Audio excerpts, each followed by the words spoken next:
que c'est moi qu'ils apprécient? Est-ce que c'est le rôle de l'institution que je dirige? Je ne sais pas. Les statuts du FMI vous obligent à une réserve absolue, mais les statuts du FMI ne vous interdisent pas de dire que vous n'avez pas envie de revenir dans la vie publique française. Mais les statuts du FMI ne m'interdisent pas de dire des tas de choses, et pourtant je ne les dis pas. Ils ne m'interdisent pas de dire que j'adore les pâtes à la sauce tomate, et pourtant je ne vous le dis pas. Donc vous voyez, le fait qu'on ne m'interdise pas de dire quelque chose ne me force pas à le dire.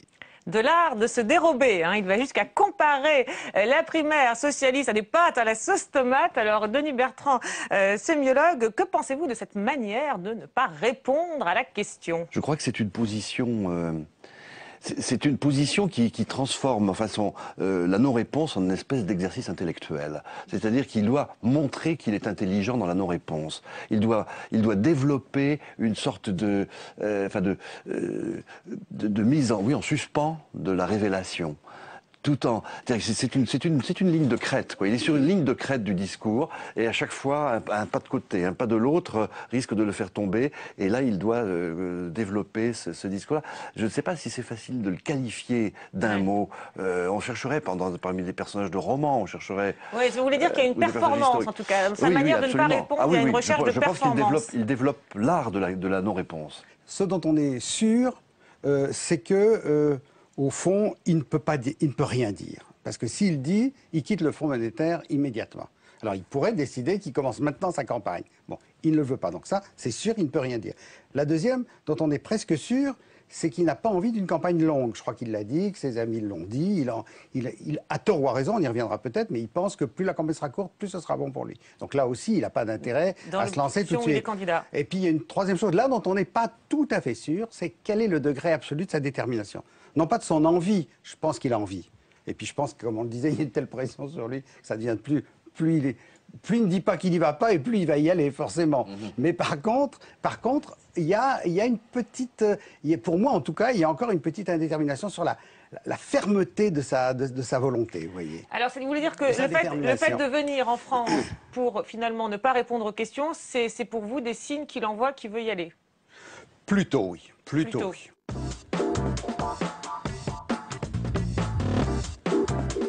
Alors, Ségolène Royal et Martine Aubry ne se sont pas contentées de quelques mots à la volée dans le cimetière à Jarnac. Elles ont aussi toutes deux prononcé un discours d'hommage à l'homme. Je vous propose d'en écouter un extrait. On commence par Ségolène Royal.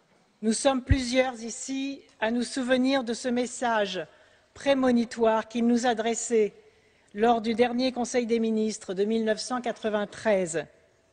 Ils s'en prendront aux retraites, à la santé, à la sécurité sociale, car ceux, disait-il, qui possèdent beaucoup veulent toujours posséder plus, et les assurances privées attendent de faire main basse sur le pactole.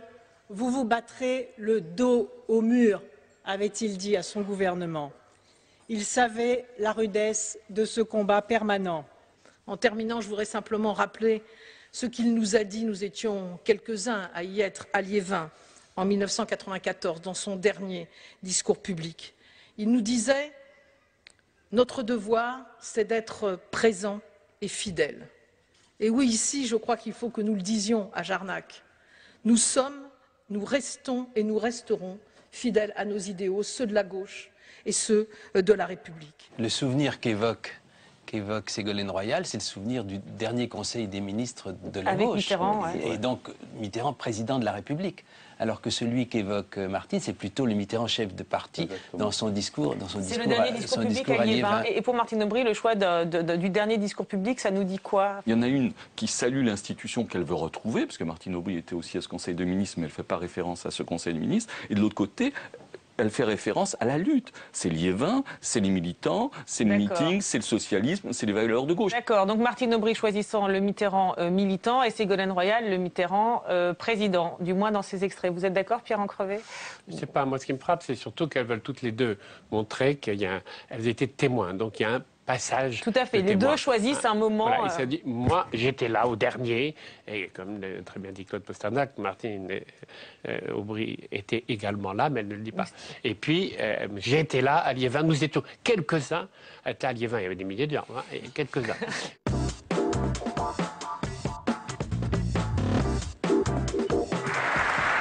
Il est reçu comme un chef d'État, avec adresse solennelle devant le Parlement roumain.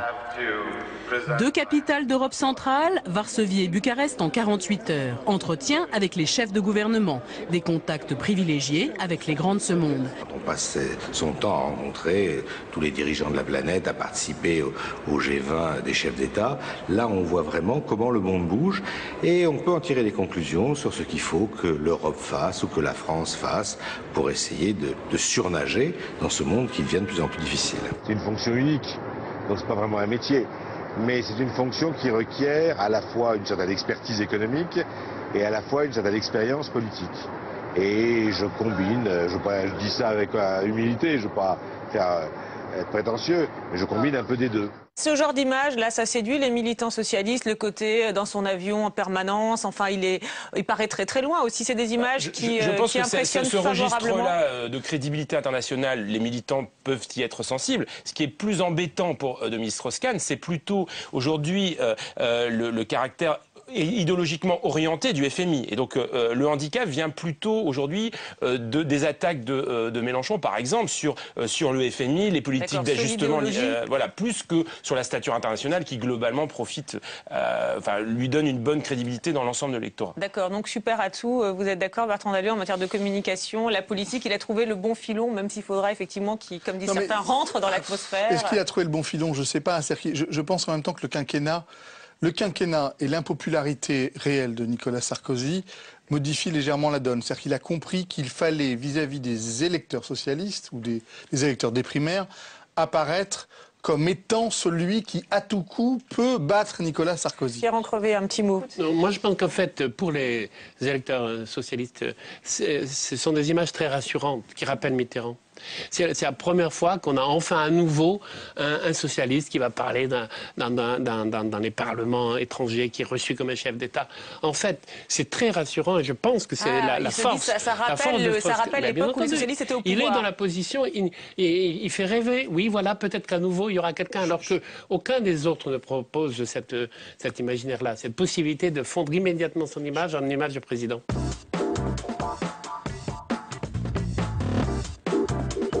Nous devrons déverrouiller les 35 heures qui n'existent déjà plus réellement puisqu'elles ont été mises en cause progressivement depuis 2002. Déverrouiller, ça veut dire quoi? Cela doit permettre aux Français, pour ceux qui ont la chance d'avoir un emploi, de travailler davantage, 2 heures, 3 heures, sans avoir recours forcément aux heures supplémentaires qui ont beaucoup coûté à l'État et à l'économie française. C'est la version de travailler plus pour gagner plus. Nous ne pouvons pas aller devant les Français avec les mêmes propositions, avec les mêmes idées, les 35 heures, les emplois jeunes qu'en 1997. Le monde a changé, donc nous aussi, nous devons changer dans nos propositions. Ça traduit quand même la décomposition du Parti socialiste, des personnages comme Manuel Valls, parce que concrètement, il n'a aucun courant, il n'a jamais été ministre lui-même, et il a une existence médiatique qui est sans commune mesure surdimensionnée par rapport à son existence partisane. Et donc, le cas Valls, parce que c'est un symptôme de l'individualisation du Parti socialiste et d'une machine qui produit en fait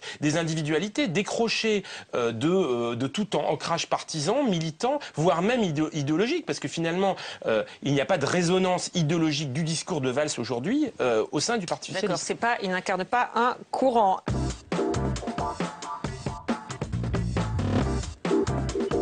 Les nouvelles qui nous parviennent depuis cette nuit de New York sonnent à l'évidence comme un coup de tonnerre. Et je suis moi-même, comme tout le monde, totalement stupéfaite.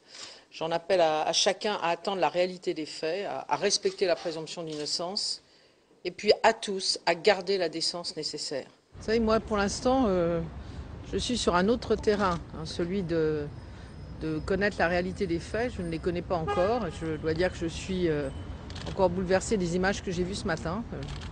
Je me réjouis qu'on soit dans un pays où, grâce à la loi sur la présomption d'innocence, on ne peut pas montrer les hommes et les femmes à ce stade de la procédure menottée. Je pense que c'est profondément humiliant et personnellement, ça m'a vraiment bouleversée.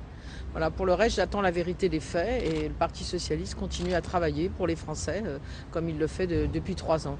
Il n'y a rien d'autre à vous dire. Voilà. Et enfin, 15 jours plus tard, lors de la ratification du projet socialiste, écoutez-la à la tribune.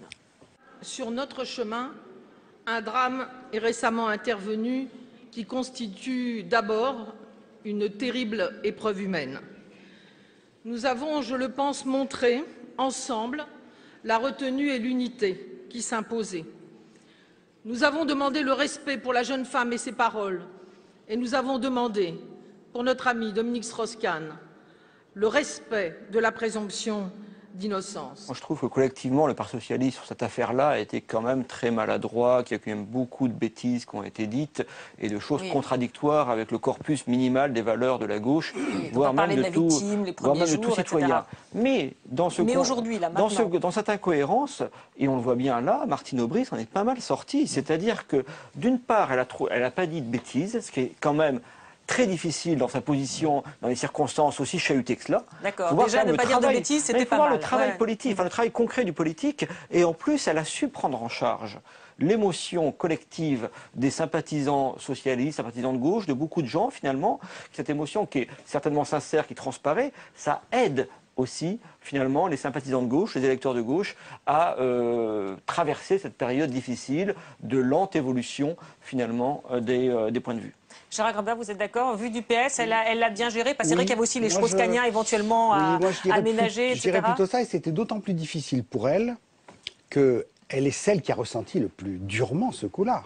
Parce que vous vous rendez compte pour elle ce que ça voulait dire, au fond. Maintenant, on ne se rend pas trop compte parce qu'on ne sait pas si elle voulait être candidate ou pas. Donc justement... Oui, en tout cas, ce qui est certain, c'est qu'elle s'était dit qu'elle ne se posait pas la question tant que Strauss-Kahn n'avait pas décidé. Oui. Donc elle était quand même abritée. Et là, elle s'est dit qu'elle devait... Et là, elle se retrouve en plein vent, tout d'un coup, en tempête, devant. Et je pense que ça l'a énormément émue, cette idée de se dire, mais où je vais là? Le sol s'est un peu dérobé sous son pied, hein, le vide.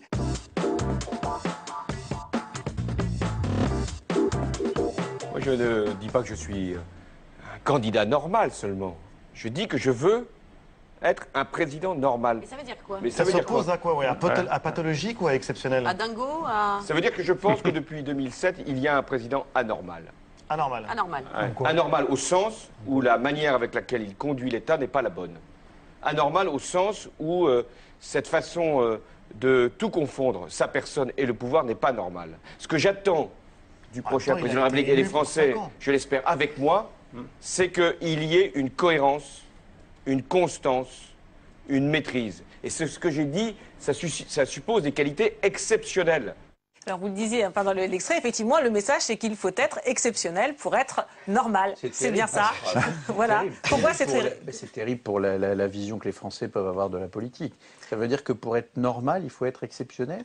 Ça veut dire qu'en politique, on arrive de temps en temps à être exceptionnellement normal. Vous voyez le cheminement intellectuel que ça peut prendre. Et en plus, il y a cette espèce, c'est là où je parlais de la difficulté pour François Hollande de reconstruire sa stratégie de communication, c'est que ce théorème de la normalité, il marchait très bien avec la candidature de Dominique Strauss-Kahn, et il marchait très bien avec l'ancien style de Nicolas Sarkozy. Oui, bon, on voit bien à qui il veut s'opposer, effectivement. Voilà. Mais sauf qu'il parle d'un Nicolas Sarkozy qui ne, entre guillemets, faisait pas président, et qui aujourd'hui s'ingénie par tous les moyens à montrer qu'il a la dimension internationale, qu'il se calme, etc. Ça, c'est la séquence dite « je fais président ». Et lui, François Hollande, se dit « je suis la normalité exceptionnelle ».